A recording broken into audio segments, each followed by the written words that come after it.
Something a little different for you today. Part public service announcement aimed at stopping you from getting properly stranded and or even worse, injured at the roadside should you break down. And also a test of one of the coolest fantasy man cave products I have ever used. A single post 2.5 ton cantilever portable car hoist from Hero Hoists here in Sydney. I do love this thing, I have to say. The hoist is going to help me show you how to prevent the whole soul-crushing, getting stranded thing, but you can actually do this particular job with just a jack and a stand. The only thing there is, of course, it's going to take you quite a bit longer.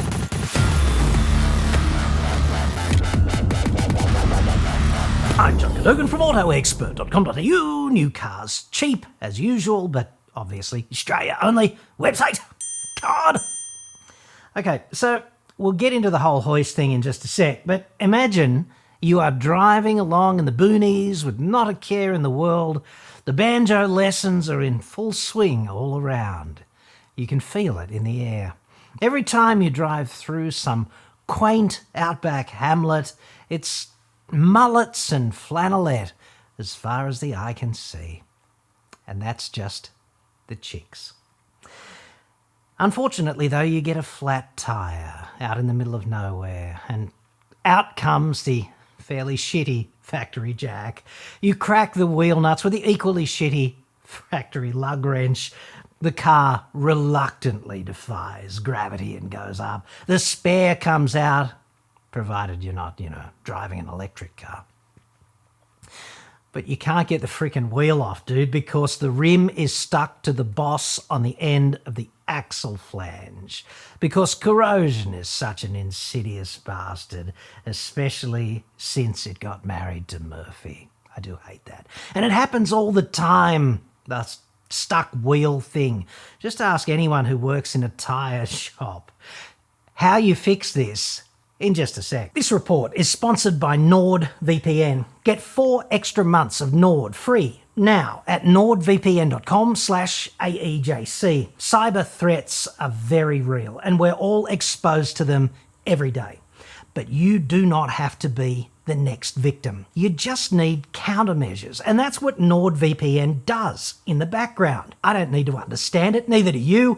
We just want the protection. Like weapons-grade data encryption, IP address hidden, everything locked down securely. Go to nordvpn.com/AEJC now. Grab the 2-year plan at a massive discount, plus you'll get 4 extra months free. nordvpn.com/AEJC.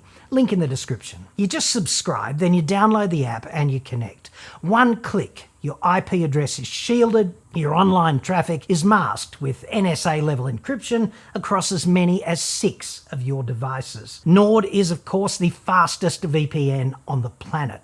It costs only about as much as 1 cup of coffee every month to keep your data, your identity, and your devices secure.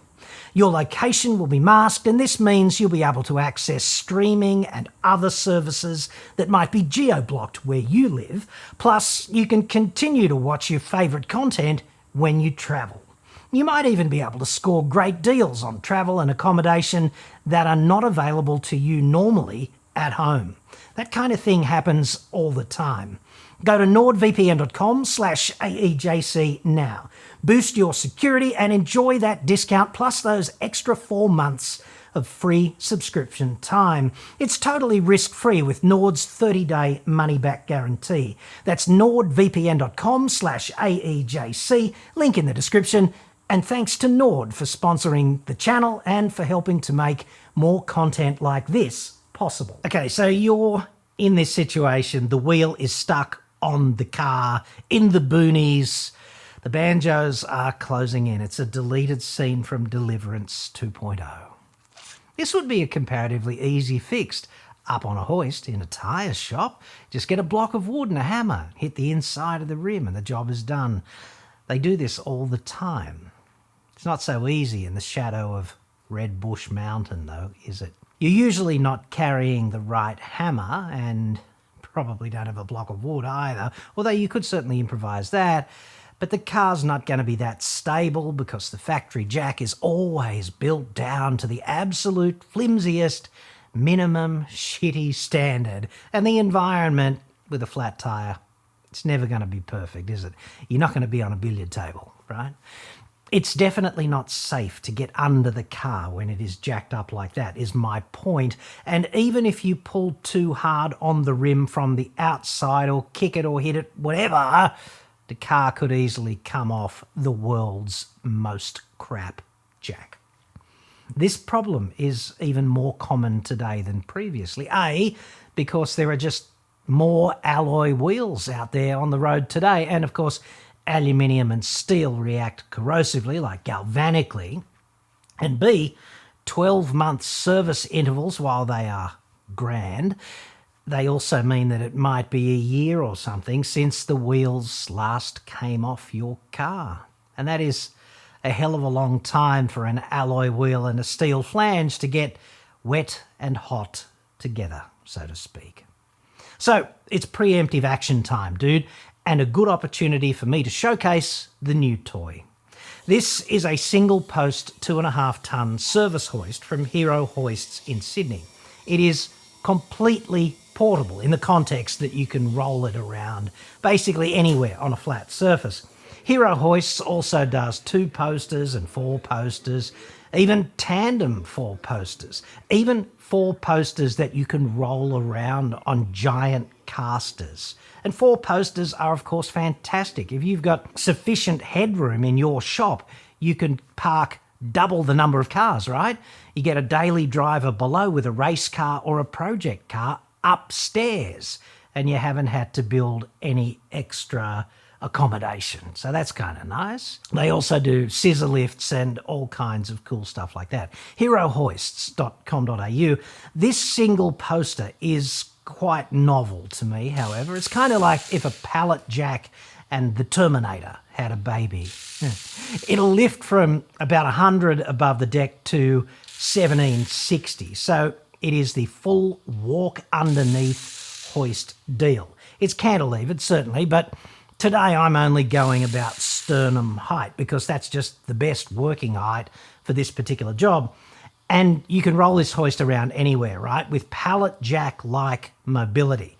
I'll put links in the description. It's herohoists, all one word, .com.au.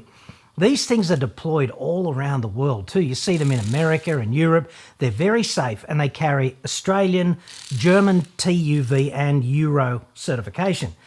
And don't worry, dude, you're not betting your life on the integrity of some 25-cent nitrile rubber O-ring. Like all other hoists, there's an automatic mechanical locking system, kind of like a rat shed.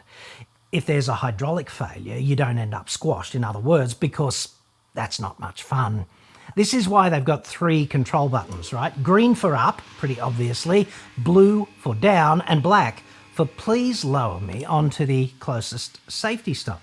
So when you hit blue, an electromagnet pulls the safety stops out of the way, allowing you to lower the hoist.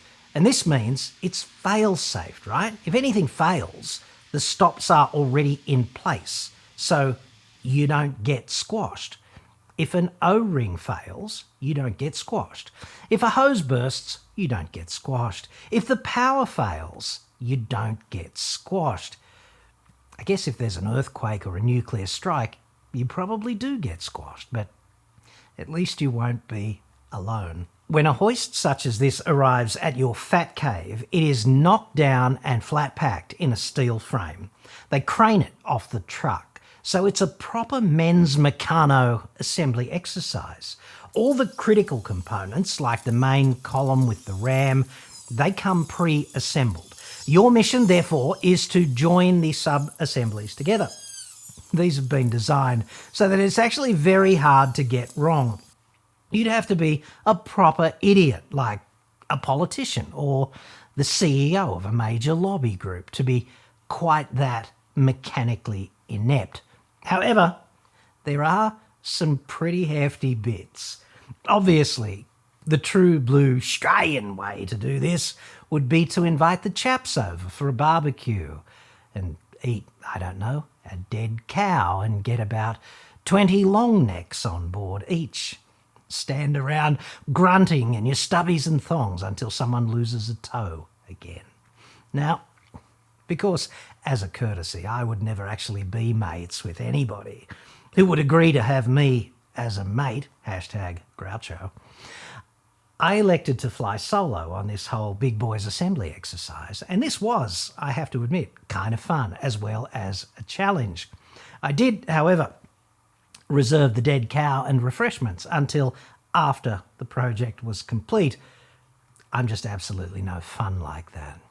It took me about a day to get the whole thing together, and I really relied heavily, pun intended, on my trusty, what Curtis from Cutting Edge Engineering Australia would call jeweler's crane, to A, unbox and move the heavy bits around, and B, hold them in position while fixing them in place.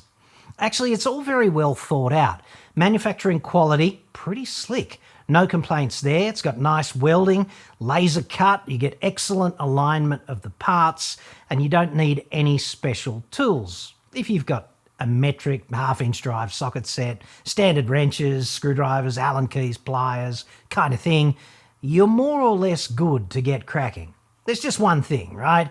There's about 24 M16x2 high tensile socket head cap screws that hold the column to the base and also join the lifting cradle to the runner inside the column. And these need a 14mm Allen key. So I used a half-inch drive, 14mm male hex driver for a socket set, and a lot of people would not have one of those in their kit. Most Allen key sets, for example, run out at 10mm, some go to 12, very few include 14. They are pretty easy to source, however.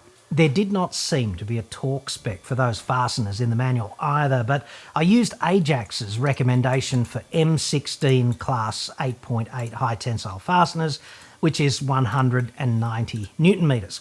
However, I lubricated them on assembly, so I fudged that down by 30%-ish to 130 Newton meters, which is the generally accepted engineering torque reduction fudge factor for lubricated high tensile joint assembly. And ultimately, the hoist has not collapsed under load, so I suppose that's vindication of a sort. You need to add your own hydraulic oil on assembly too. Bleeding that system is dead easy, although if you haven't done it before, that might seem a bit confronting. All you really do, though, is you just raise it and lower it a couple of times, and essentially it does it itself. I also added a bit of black conduit to keep the wiring to the limit switches, etc., just a bit tidier. You're also going to need an electrician to wire in the flex to the control panel, and you will need a 15 amp single phase GPO on the wall to plug it into.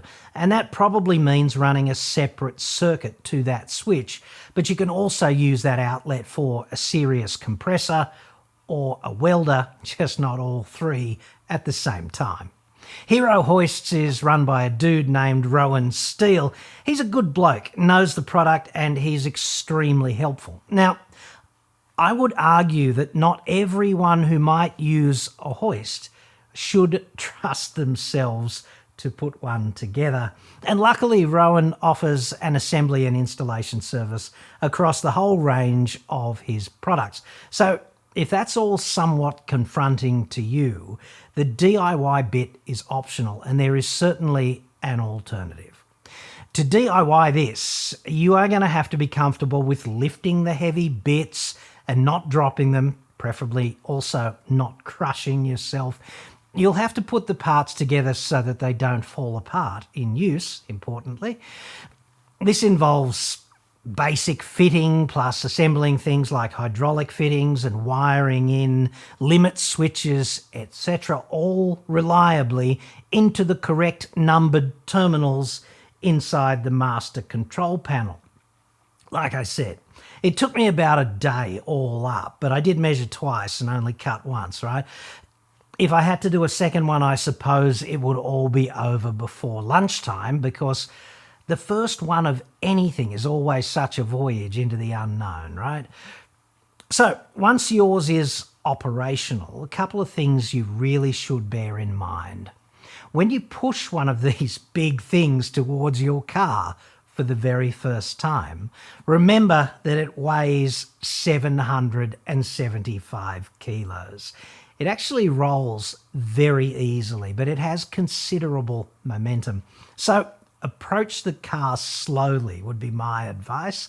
The better to stop the hoist in time before it crashes into your car. And then take your time getting the lifting pads in place. This is especially important on unibody cars, to get the centre of the rubber pads in line with the lifting points on the car, which is usually that dimpled section of the pinch panel under the sill.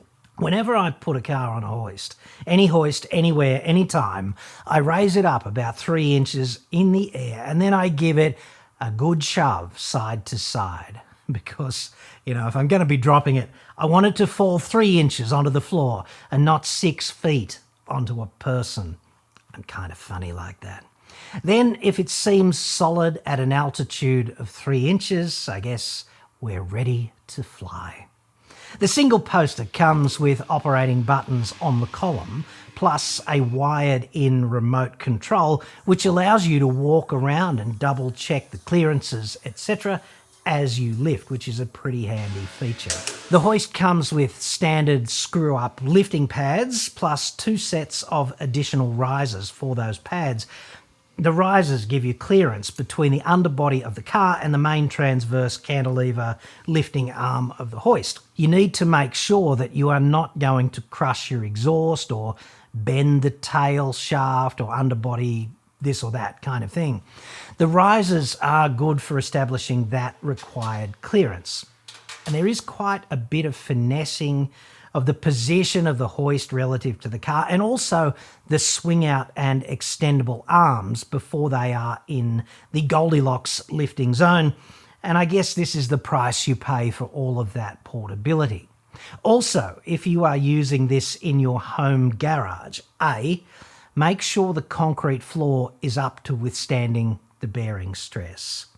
And by that, I'm particularly referring to that new waffle pod concrete floor construction where the floor is really just sort of a thin veneer of concrete sitting on these styrofoam pads. And B, don't crash the roof of the car into the ceiling of the garage by lifting somewhat over-enthusiastically on one of the first outings. Personally, I really like putting cars on hoists and using lathes and mills and chainsaws and welding, because these things are proper murder machines.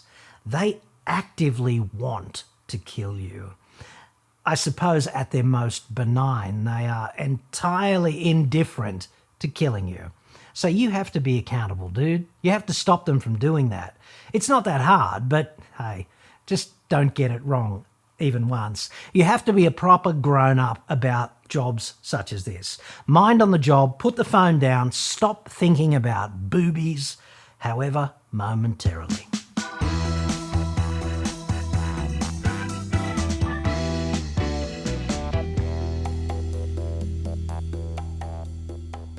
Here, I'm just lifting the Santa Fe about halfway through the range of capacity for this hoist. I'm using a Ryobi battery rattle gun to loosen the wheel nuts. It's a 21mm deep impact socket for this car. That's pretty common. The studs are M12 by 1.5, which is a metric fine pitch. So the wheels all come off, and one was a bit stuck, incidentally. Then I just used WD-40 and a Scotch-Brite pad to buff the boss on the axle flange and the corresponding bore in the wheel, thus saying goodbye to any latent corrosion. One of the best things about WD is it's an excellent solvent and cutting lubricant for this kind of job. I just dry that off with a rag, and then I smear the boss with a thin layer of anti-seize. Operative word, thin layer. This is the Penrite copper stuff, but there's really nothing that special about anti-seize. It's just glorified high-temperature grease. It stops binding and it slows down corrosion. I'm also smearing a bit of anti-seize on the wheel studs, and I can hear it now in the comments, dude. The outrage. tell someone who cares, okay? That would not be me, but if you really wish to unburden yourself in the comments, I'm pleased to facilitate and I hope it helps. Meanwhile, in reality, let me put this to you in the context of a random engineer talking to a random moron. There's nothing special about wheel nuts and studs, dude. It's just another simple high tensile bolted joint. Standard engineering practice is to back the torque spec off by about 30% if you go from quote unquote dry, which really means lightly oiled ex-factory, to heavily greased. So if you go from factory to heavily greased, knock it back about 30% and you'll be right. The torque is actually a proxy for stretch in the stud, which delivers clamping force to the joint, which is kind of critical. Most of the torque actually gets lost to friction during assembly, and it's such a highly variable process. The wheel studs are therefore very robust, and the loads that they are subjected to are extremely conservative in the context of their point of failure. If the owner's manual says do not lubricate and complying strictly makes you feel better, knock yourself out, dude. That's allowed. Hilariously, though, in this case, Hyundai's owner's manual gives the frickin' torque spec in kilogram meters, i.e. kilograms force times meters. And every torque wrench I have ever owned, and odds on, every torque wrench that you will ever get your grubby mitts on, is calibrated in Newton meters in the metric world, in homage to the author of La Principia Mathematica. And if you are confronted by this situation where you see something in kilogram meters and go, what do? Simple. Just multiply the number by 10 or 9.8 or even 9.81. But hey, 10's going to be fine. We're not on the mission to Mars here, are we?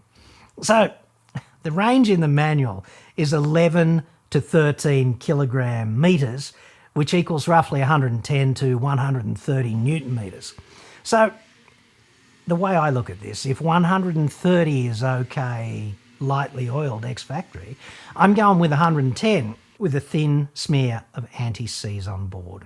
I'm also running the nuts all the way up the studs and back with the wheels off by hand. That's a test to see if some wood duck with a rattle gun in the service department or in a tyre shop has managed to overcrank a stud. If a stud gets overcranked, it yields, meaning it stretches permanently, but probably by only a couple of 100 microns or so. Human hair's about 100 microns, so a couple of human hairs worth of stretch, so you're never going to see it, but it is going to be enough to stop the nut from running smoothly all the way up the thread. This is an extremely useful ghetto engineering test for the health of any threaded fasteners that you hope to put back into service.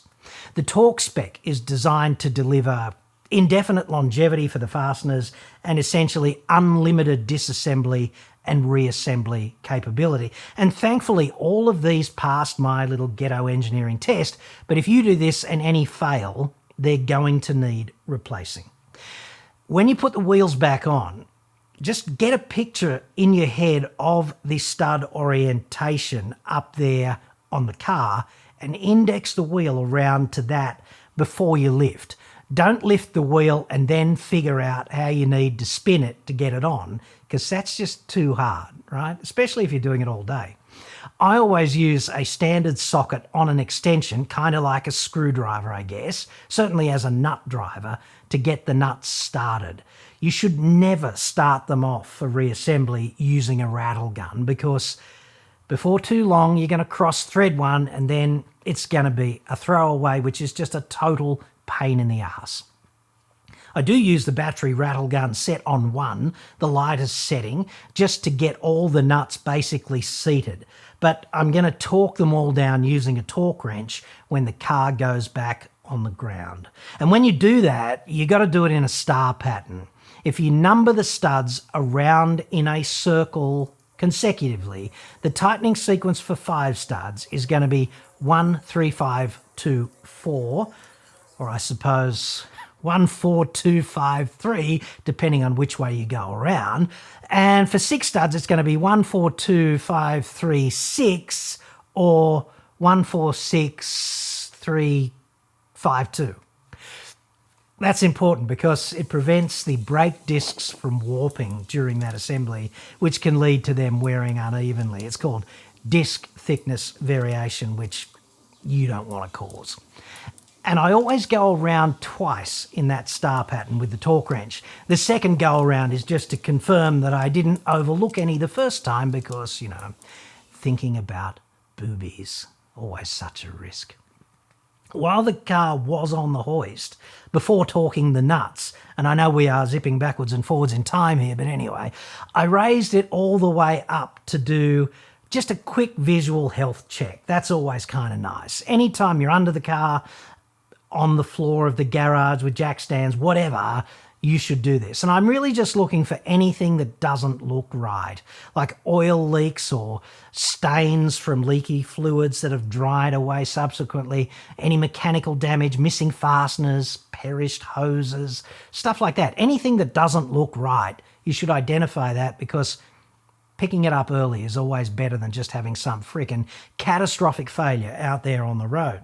I use these neat additional support jacks at cruising altitude, right? And they just give you 2 additional ground contact points and they take some of the elastic torsional flex out of the column. They're rated at 750 kilos a piece, so quite robust. And you certainly don't need them just to walk under the car, but if you were going to lean on anything real hard with like a 2-foot breaker bar or a pry bar or something, they're definitely worth taking the time to put in place. All up, I'm very pleased with the single poster. It's extremely versatile, and if I move fat caves, it's going to be dead easy to winch up onto a trailer and take with me. Ditto, I suppose, if you need a hoist at a racetrack and also back in the garage. It's also pretty good, I guess, if you've got a busy mechanical workshop and hoist time is at a premium. This would be an easy extra hoist to put on the books to use for rotating tyres, wheels, whatever, bleeding the brakes, changing dampers, bushes, whatever. Any of that stuff that needs access to the wheels, this hoist is really good at that. And you could use it out in the car park kind of thing, out on an apron, whatever. As long as there's no slope. Let's not be defying gravity to that extent. It could certainly increase flexibility and productivity in workshops where that hoist time is really compromised. At home, you can use it on trailers and quads and ride on mowers and things like that. There's an optional ATV lifting kit if you want to do a lot of that stuff. Pretty good in a farm situation too, I'd suggest. It wouldn't actually make a bad welding bench in the shed now that I think about it. You could just stick in a sheet of 12mm plate. We could stick the hoist under a sheet of 12mm plate, and there's a basic height adjustable fabrication bench for some heavy work. Pretty simple solution, actually. And then you just put it on the ground on a couple of bits of wood when you need to take it out and use it as a hoist. Anyway, the single poster comes with a lifetime structural warranty and a 3-year power pack warranty, and it takes up very little space in practice because you can just park on top of it. There are ramps to drive over the near side bit of the base included in the standard package. Having used it several times now, I can tell you that this hoist grossly improves convenience for any lifting operation where previously you would have had to roll out the trolley jack and 4 jack stands and get all 4 wheels up into the air contemporaneously. It slashes the time it takes for common jobs such as the one you've just seen here. But if I'm completely honest, essentially, I always just wanted a hoist. I don't actually need one.